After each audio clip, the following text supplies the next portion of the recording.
자, 오늘부터는 에스라네요. 에스라. 1장 4절까지 읽어보죠. 읽겠습니다. 시작. 페르시아 왕 고레스가 왕위에 오른 첫 해이다. 주님께서는 예레미야를 시켜서 하신 말씀을 이루시려고 페르시아 왕 고레스의 마음을 감동시키셨다. 고레스는 온 나라에 명령을 내리고 그것을 다음과 같이 조서로 써서 돌렸다.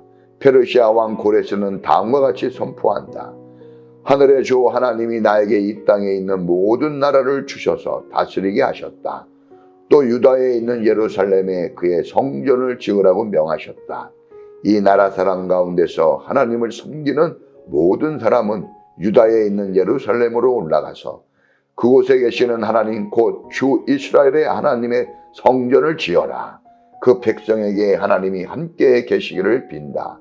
잡혀온 하나님의 백성 가운데서 누구든지 귀국할 때에 도움이 필요한 사람이 있으면 그 이웃에 사는 사람은 그를 도와주어라.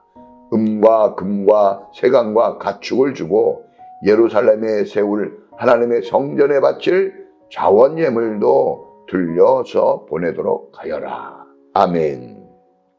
자, 이제 역대지야 36장 마지막 장에는 이제 시드기야, 유다의 마지막 왕 시드기야가 바벨론으로 끌려가 두 눈이 뽑혀 죽죠.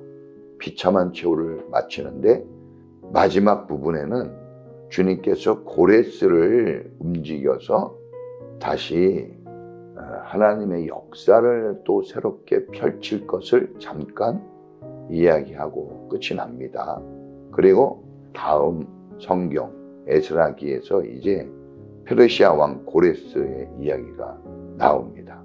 자, 북이스라엘이 721년 아수르에 의해서 멸망을 당합니다. 또 586년, 7년이라고도 하고 8년이라고도 하는데 보통 586년에 남유다가 바벨론에 의해서 멸망을 당합니다. 바벨론이 3차에 걸쳐서 유다를 침공을 하는데 그때 엘리야김, 여호와긴, 시드기야 이렇게 3차에 걸쳐서 침공을 할 때 사람들을 잡아갑니다. 어마어마한 사람들을 잡아가서 이스라엘에 남아있는 사람이 정말 없을 정도로 대부분의 귀족과 참 괜찮다고 하는 모든 백성들을 다 잡아가고 정말 이스라엘은 쑥대밭이 됩니다. 그리고 나서 이 예레미야는 여호와김 시대, 아하스 시대의 선지자로 알려져 있습니다. 예레미야서에 보면 39장 이하에 보면은 예언을 합니다.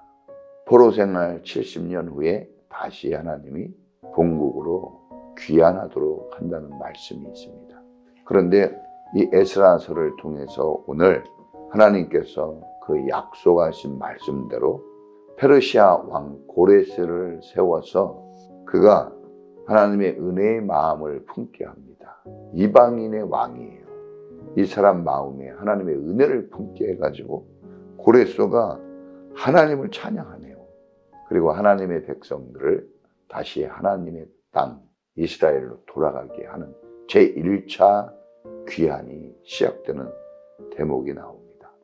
이스라엘이 바벨론에 포로로 잡혀가가지고 70년 생활을 합니다.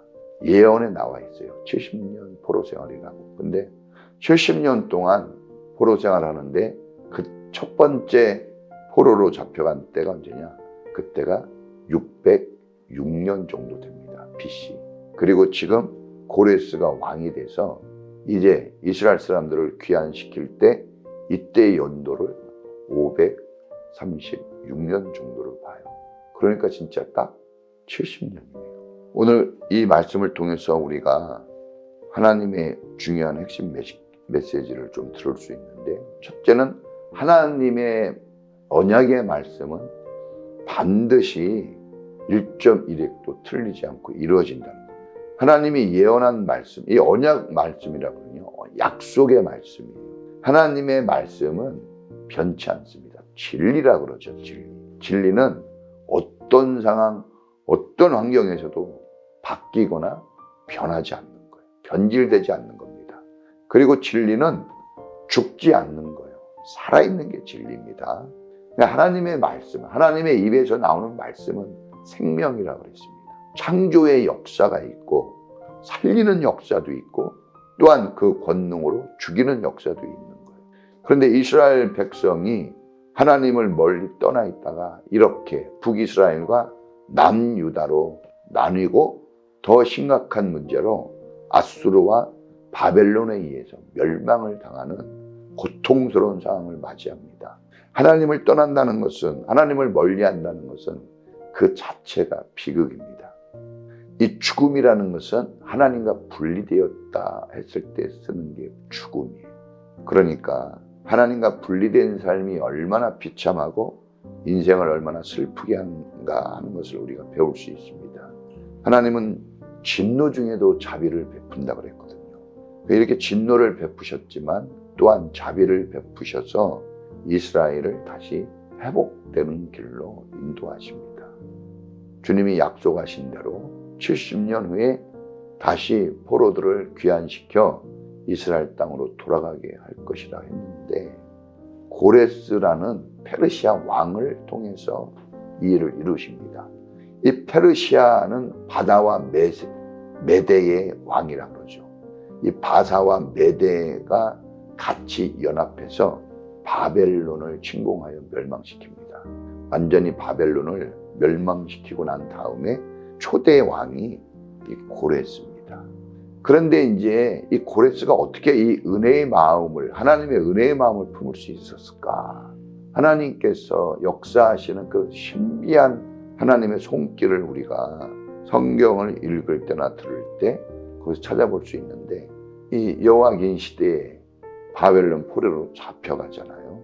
그때 잡혀갈 때 첫 번째로 이스라엘을 포로로 끌고 갈 때 거기에 누가 있었냐면 다니엘과 세 친구들이 있었습니다.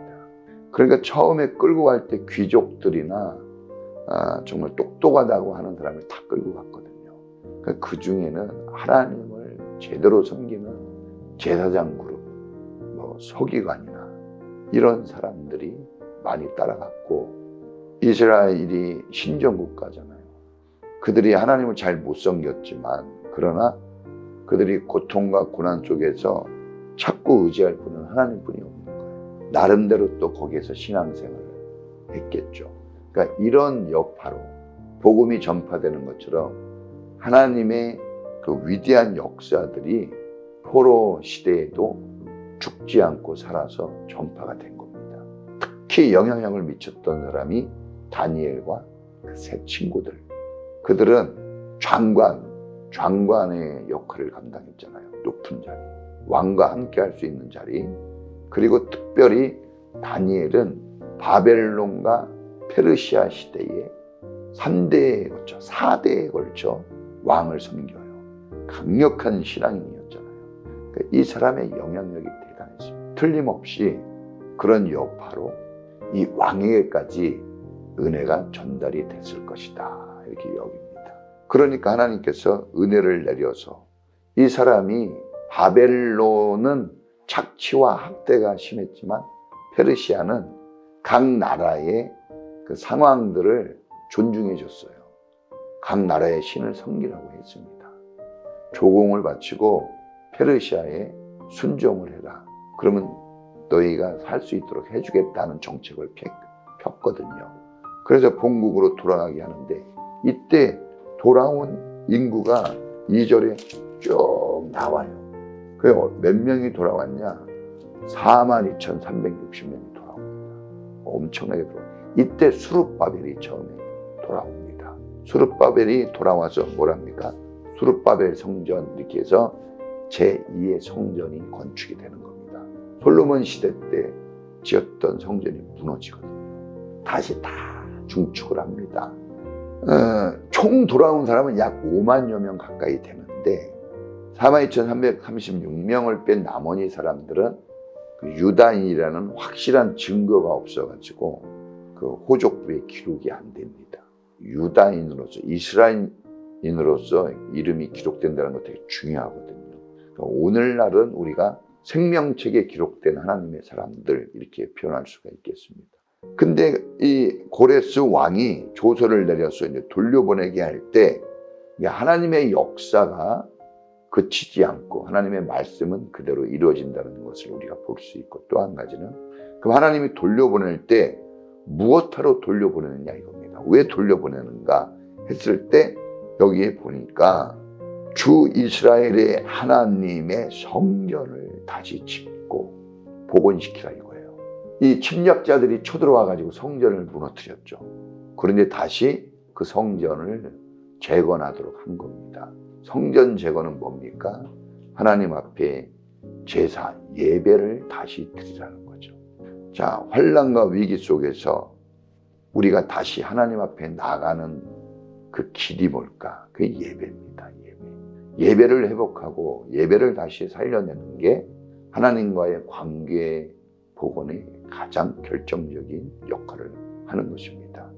오늘날 우리가 매 주일 시간을 정하고 마음과 뜻과 정성을 다해서 모든 일들을 뒤로하고 예배를 우선해서 하나님 앞에 드리는 것은 일주일 동안 살아가면서 하나님과 멀어졌던 삶을 다시 회복하고 하나님의 백성으로서의 자기 자리를 다시 점검하고 확신의 믿음을 다시 가지게 하는 그 시간, 그 날이 바로 주일 예배입니다. 예배가 있기 때문에 우리의 신앙이 중심을 잡고 하나님을 향한 믿음의 길을 그래도 걸을 수 있게 하는 것입니다. 예배가 없는 삶은 하나님이 없는 삶과 동일하다 할 수 있습니다. 이렇게 하나님께서는 고레스 왕이라는 사람을 들어서 이스라엘을 다시 하나님의 나라로 새롭게 부흥되도록 이끌어 주셨습니다. 돌아올 때 사람들에게 꾸고 빌리고 많은 협력을 받아서 부족함이 없는 풍성함을 가지고 돌아오게 하셨어요. 참 하나님의 역사가 대단하죠. 뭘 믿고 꿔주고 뭘 믿고 주겠습니까? 근데 사람들이 그렇게 하나님께 예물을 드릴 수 있도록 그런 것까지 챙겨줬다고 했어요. 그러니까 우리가 오늘 우리의 형편과 사정이 우리의 인생을 주장하는 것이 아니라 사정과 형편은 어려워도 하나님은 사람을 통해서 환경을 통해서 우리를 축복하시고 우리를 다시 하나님의 사람으로 살아가도록 인도해 주시는 것을 믿습니다. 그래서 돌아오는데 이 고레스 왕이 바벨론 왕 느부갓네살이 훔쳐갔던 빼앗아갔던 성전의 기물들이 있어요. 이런 것들을 다시 돌려주라고 합니다. 그게 다 금과 은이거든요. 그런데 그런 거를 수천 점을 다 다시 돌려줘서 첫 번째 귀환한 이 사람들이 다시 돌아와서 성전을 재건하고 그리고 하나님께 예배드리는데 그래도 이렇게 돌려받은 이런 성전 기물들을 통해서 빠른 시간에 하나님을 예배할 수 있게 된 것입니다. 우리가 아무리 어려워도 하나님 말씀은 우리가 믿은 대로 우리 귀에 들린 대로 반드시 이루어집니다. 그렇기 때문에 우리는 믿고 인내하는 게 필요합니다. 인내. 끝까지 견디는 자는 구원을 얻으리라 그랬어요. 인내하는 게 필요합니다. 우리 주님은 십자가 짊어지고 끝까지 인내하시니까 마침내 이 땅의 구원이 이루어졌죠. 그리고 부활의 영광을 다시 얻을 수 있게 된 것처럼 이스라엘이 죽은 것 같지만 이렇게 하나님의 말씀이 살아있으니까 다시 우리 주님이 부활하신 것처럼 이스라엘이 다시 살아서 이스라엘 본국으로 돌아가게 됩니다. 우리도 항상 말씀과 기도 속에서 우리의 신앙을 하나님 앞에 두고 그렇게 열정적인 신앙생활을 해야 될 줄로 믿습니다. 흐트러진 우리의 마음가짐을 다시 고추잡고 믿음을 굳건히 하고 하나님을 예배하는데 전심전력합니다. 우리의 삶은 하나님을 예배하는 삶이다 라고 그렇게 정의할 수가 있어요. 예배하는 자들을 찾으십니다. 예배가 구약시대나 신약시대 예배를 중심으로 한 하나님의 인도하심. 오늘 우리 인천평화교회도 예배를 귀히 여기고 예배 시간 속에 살아서 역사하시는 그 하나님을 만나는 그런 살아있는 예배 드리는 복된 우리 모든 성도가 되기를 축원합니다. 오늘도 힘있게 주여 한번 부르고 기도하겠습니다. 주여!